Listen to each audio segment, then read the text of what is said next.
Welcome to this Jimmy Butler player study. In this video, we're going to take a deep dive into all the ways Butler finishes at the rim.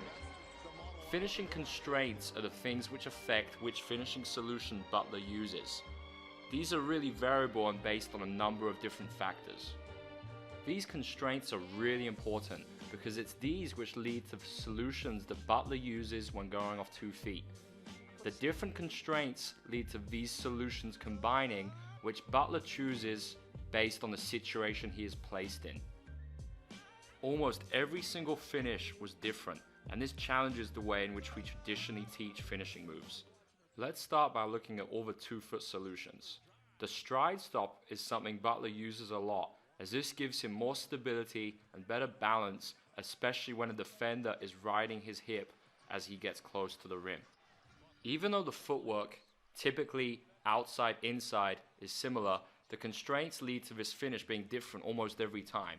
Sometimes it's off the catch, sometimes they finish on a different place on the backboard. This is the complexity of the game, and why when we teach finishing, using this in an environment which leads to these constraints emerging is the best solution. Here you can see an example of what I mean. Coming off the curl, even though Butler uses the stride, he uses his inside hand to finish in order to extend and get closer to the rim. While outside-inside footwork leads to more power generation, constraints mean that inside-outside footwork could also be used. The advantage of the stride stop is it allows Butler to use counters such as fakes. In addition to the stride stop 1-2 footwork, Butler uses a hop to land with 2 feet at the same time. This allows him to use that counter such as an up and under going off either pivot foot. One thing Butler is excellent at is going into the defense and making a body finish with contact, which makes it much harder for the defense to contest the shot because he initiates the contact first. I'm not sure if you'd have comfort on the Denver side shooting 57% and you're down by a point. Here, Butler uses a push shot to finish off 2 feet due to the presence of Daniel Tice in the smile. This is another example of how constraints lead to different finishing solutions. Gotta get more efficient with the offense. Butler is excellent making decisions by reading his defender, here using a spin off 2 feet as a reaction to his defender overrunning the cutoff. The advantage of this versus going off 1 foot means that if after the spin an open shot is still not available, it leaves him with more solutions. The last finishing solution is the rondo, used when the defender is closely attached to his hip. Butler will land sideways to the basket and then typically forward pivot, either resulting in an open shot or a second pivot if needed. Here you can see an example of all the solutions.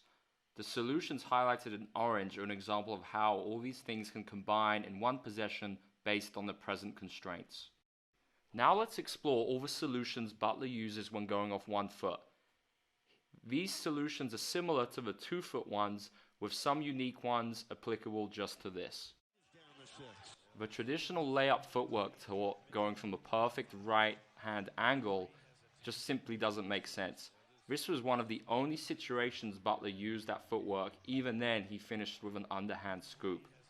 The reality of basketball is, due to all the various constraints, every finish is different, and we have to be careful when introducing one technique to players as the best way of finishing. For instance, these high off the glass finishes become a necessity when finishing against the big deep in the charge circle. The presence of other defenders also impacts the finish.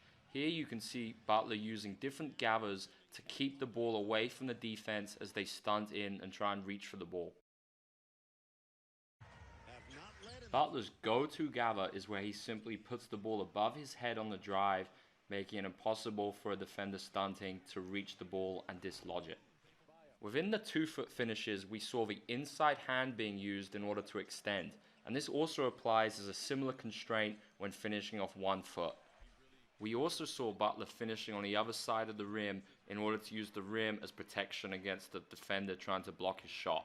This is exactly the same as when he sometimes goes off 1 foot. A key part of Butler's finishing solutions are his one-step finishes. This makes it much harder for the defense because it disrupts their timing. Here Butler uses the one-stop while jumping into LeBron, making that contest difficult. Even though all these clips show Butler using a one-step finish, None of them are the same. This goes against the idea of getting reps with the same move repeated every time. Some finishes are overhand, some are underhand, some are the same side of the rim, some are the other side of the rim. This is an example of varying constraints leading to different solutions and Butler making great decisions based on the situation he is in. There was only one example of this, but this is a great clip showing how using a longer step can be great in avoiding help defenders. 3 fouls. Butler to crossover. Butler is great at using a change of speed as he goes into his finish. Here taking a slower second step to hang while the defender overruns, creating the open shot. Sometimes as he takes that second step to slow down, he will make contact or finish extended where he finishes outside his shoulders. This is completely necessary in order to avoid getting the shot blocked. This is a hard finishing skill to develop, but something essential for players to have, especially when finishing against bigger defenders. The last move we've seen already of 2 feet, here using the spin, but this time finishing off 1 foot. This again is used when the defender overruns the cutoff. Here is a recap of all the 1 foot solutions we've broken down, as well as showing how they can be combined. Putbacks were something interesting which came up while watching Butler's clips, and there are individual constraints unique to putbacks which are different to some of the finishes we've already looked at. Something Butler was outstanding at was staying in the action after finishes to be in great position to get an offensive rebound and put the ball right back in.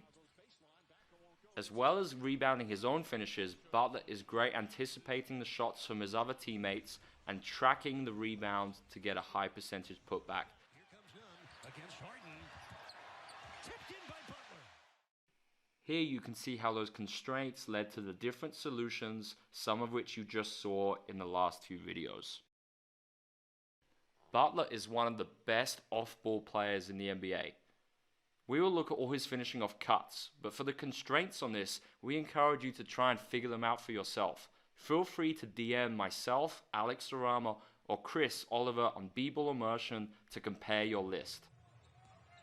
The first actions we will look at are ghost cuts. This terminology comes from Mike McKay, where Butler disappears and then appears somewhere really scary, i.e. right under the basket. There are lots of different situations that Butler ghost cuts, but these always result in an open, uncontested finish, which are the best type of finish we want. Butler is great making backdoor reads, typically used when the defense overplays. Notice, however, how the footwork used here is not the traditional plant and go which many coaches teach. Rather quiet and reserved day for a guy who's celebrating his birthday. Between the two, Miami 1-2 back in October. In addition to the ghost and backdoor cuts, front cuts occur less regularly, but when an advantage opportunity exists, Butler will typically always capitalize on it. I believe the use of actions or triggers is one of the most neglected areas of skill and player development. While many trainers teach finishes of just static one-on-ones or stationary starts, the reality is that most of the time this does not happen. Players are put into situations where they can use their finishes of different actions, and this should be combined in player development work. These 2 examples of static one-on-one and creating the advantage off the dribble are typically rare and only occur in situations against a mismatch or a defender positionally exposed. You can see that in this example with the pick creating the switch and Butler attacking the mismatch. But even then, this is assisted with the screener screening his own to create more of an opportunity to finish. The ability to combine coverage solutions such as the snake here against the drop before then finishing against the veer switch is something which can easily be incorporated in player dev. Even if not playing against a guided or live defender, creating game-like starts such as a reject off a pick and roll help reinforce the context of when players will finish and off actions which are consistent in the offense. Coaches can be creative and script particular starts, such as a reject, before players then have to finish against a guided or live defender. As you watch this video and focus on the dynamic starts, you can look at all the different constraints and the finishing solutions Butler uses, which we have already broken down in this video. A really interesting part to consider here is the number of open finishes Butler is able to get. This typically comes of reading actions and reading coverages successfully, such as in this pin away off the delay action. Traditionally, trainers spend a lot of time teaching a series of finishing moves which are taught to players. If players can learn through constraints and also add dynamic starts such as the use of actions, this will arguably lead to even more efficient shots. Notice how many open finishes Butler is able to get here just through making the correct reads off actions. These last two clips, Butler uses the stampede technique to generate the advantage before the catch and then get downhill. These are all starts you can incorporate in practices with your players.